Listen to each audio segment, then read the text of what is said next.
I'm struck as we near the end of this unit just how focused it's been on painting. Houdon's George Washington is our only other sculpture besides Rodin's Burghers of Calais.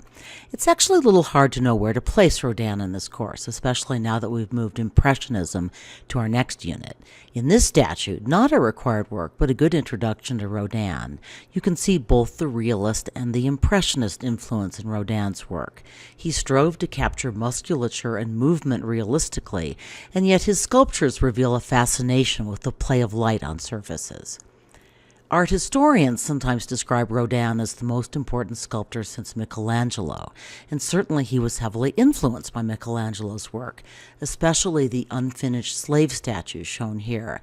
Many of Rodin's works also capture this quite deliberate, unfinished appearance.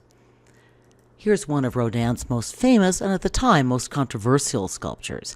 I'm showing the versions in both marble and cast bronze.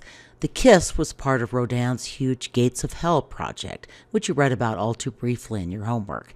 The influence of Michelangelo is clear here as well, as is Rodin's fascination with the erotic. And yeah, I have to include Rodin's most famous sculpture. Rodin reproduced the thinker in many sizes and media, but I've included the rendition that appears in the Gates of Hell so you can see it in context. Here again, you see Rodin's debt to Hellenistic and Renaissance sculpture, but also his unique expressive style. You saw this sculpture in the Khan Academy essay. It's one of my favorites, and Rodin considered it to be his very best work. While Rodin never entirely abandoned realism, here he displays his expressionist side. The rough-cut features and monumental size, the disproportionate head, all capture the energy, force, and brilliance of the subject in a way that a purely realistic and representational sculpture could not. Okay, our required work. And yes, I'm very happy with the College Board choice. I love this sculpture in part because I love the story behind it. England's King Edward III, after a victory in the Battle of Crecy during the 100 Years' War, laid siege to Calais, while Philip VI of France ordered the city to hold out at all cost. Philip failed to lift the siege, and starvation eventually forced the city to plead for surrender. Edward offered to spare the people of the city if any 6 of its top leaders would surrender themselves to him, presumably to be executed. Edward demanded that they walk out, wearing nooses around their necks and carrying the keys to the city and castle. One of the wealthiest of the town leaders, Eustache de Saint-Pierre, volunteered first, and 5 other burghers joined him. Although the burghers expected to be executed, their lives were spared by the intervention of Edward's wife, Queen Philippa, who persuaded her husband to spare their lives, claiming that their deaths would be a bad omen for her unborn child. So here's another view of the sculpture from a different casting and location. Note that the sculpture is intended to be seen from all sides. As he prepared to fulfill this commission, Rodin studied the major historical source on the subject, which is a 14th century history written by Jean Froissart. So here's Froissart's account. I'm including it because you'll see how it influenced Rodin's artistic choices. Quote, "The richest burgher in the town, Sir Eustache de Saint-Pierre, got up and said, 'Gentlemen, it would be a great shame to allow so many people to starve to death if there were any way of preventing it, and it would be highly pleasing to our Lord if anyone could save them from such a fate. I have such faith and trust in gaining pardon and grace from our Lord if I die in the attempt, that I will put myself forward first. I will willingly go out in my shirt, bareheaded and barefoot, with a halter, that is a noose, around my neck, and put myself at the mercy of the King of England." The chronicle continues, "Another very rich and much respected citizen, called Jean d'Air, rose up and said he would keep him company." The third to volunteer was Sir Jacques de Vaissant, who was very rich both by inheritance and by his own transactions. He offered to accompany his 2 cousins, and so did Sir Pierre, his brother. 2 others completed the number and set off dressed only in their shirts and breeches, with halters around their necks, as they had been told. I hate to spoil this great story, but not all historians think Froissart's account was accurate. So here's an alternative view from a historian of the Hundred Years' War. There was, indeed, a ritual of submission by the people of Calais, but it was mainly organized in advance, not spontaneously. The people of Calais had negotiated a pardon, and it was only once they were virtually certain of this that they agreed to perform this rite. The burghers did indeed wear halters around their necks, but they were accompanied by the town's men-at-arms. The historian notes that our hero, Eustache de Saint-Pierre, actually received a reward from the King of England.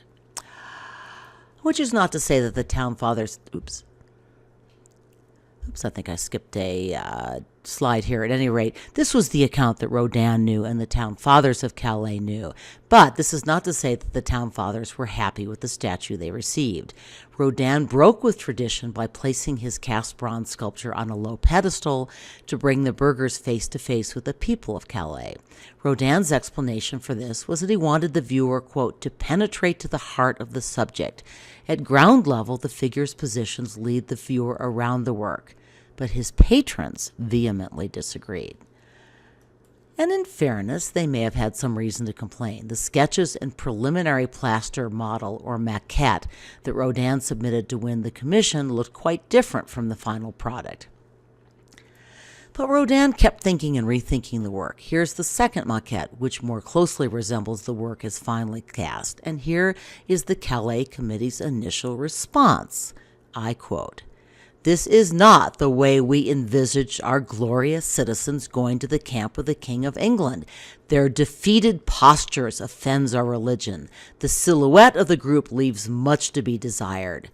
We find it our duty to insist that Monsieur Rodin modify the attitudes of his figures and the silhouettes of this group."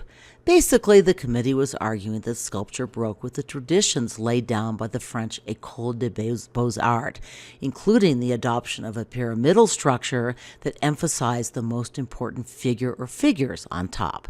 Rodin, rather rudely, replied, "You are asking me to follow the people whose conventional art I despise." Well, the committee eventually relented, and Rodin proceeded with his work. It was displayed, as intended, on the ground at an exhibition in Paris.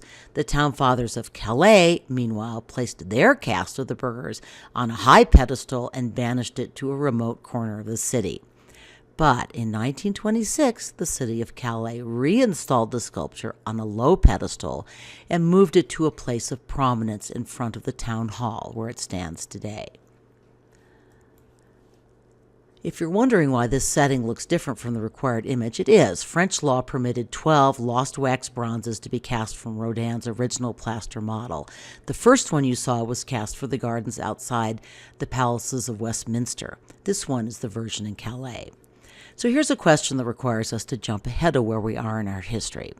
What would have changed in France between 1895 and 1926? What changed the minds of the city fathers of Calais and led them to give the statue new prominence? Well, in 1895, France was recovering from a humiliating defeat in the Franco-Prussian War. It had become a major imperial power and was eager to assert French leadership in Europe and in the world. The town fathers of Calais wanted an image of victorious self-sacrifice. They did not want a portrayal of defeat. In 1926, France had actually just won a war with Germany, but at a terrible human cost. Europeans and the French felt much less triumphant about war in 1926 and much more inclined to see sacrifice in terms of the human cost. So here, for example, is a late 19th century history painting celebrating the French invading Lebanon, allegedly to defend Lebanese Christians. And here are some battle scenes of French soldiers from World War I. What's changed? Well, now war is more terrible, and it's also more individual. And of course, by then, Rodin was even more famous, and politicians were a lot less likely to second-guess his artistic choices. So just to review, what artistic choices did Rodin make in this work? Well, he decided to portray collective sacrifice. Memorial sculptures tended to focus on one hero. Rodin rejected that tradition. And yet, even though they are a group and their fates are intertwined, we see the burghers as rather radically isolated. He chose to capture their moment of despair, not the moment where they're reprieved and in triumph. And above all, he asks the viewers to join them in the march toward death, to mingle among the burghers and acknowledge our common humanity. We too are victims, heroes, fearful of death, but willing to sacrifice for the greater good. Think about what this work says about an artist's and a nation's attitude toward its own history. The subject, by the way, of this unit's major essay. Stay tuned.